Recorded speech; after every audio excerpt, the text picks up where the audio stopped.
Hi friends, అందరు ఎలా ఉన్నారు? బాగున్నారా? ఇది వచ్చేసి ఇంద్రావతి నది అండి. ఛత్తీస్గఢ్ ప్లస్ మహారాష్ట్ర సరిహద్దు ఉంటుంది. బార్డర్ చెక్ పోస్ట్ ఇది మధ్యలో ఉంటుంది. ఈ రెండు స్టేట్లను కలుపుతూ ఉంటుందండి. ఇది ఇంద్రావతి నది చూస్తున్నారా? ఆదివాసులు వాళ్ళ జీవనం కోసం ఏం చేస్తున్నారో చూస్తున్నారా? ఇది వచ్చేసి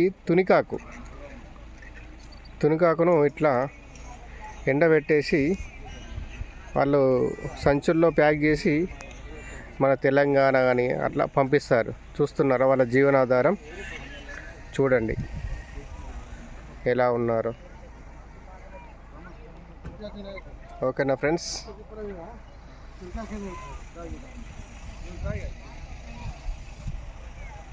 చూడండి ఎంత ఎంజాయ్ చేస్తున్నారో వాళ్ళ లైఫ్ వేరే అండి. Beautiful life.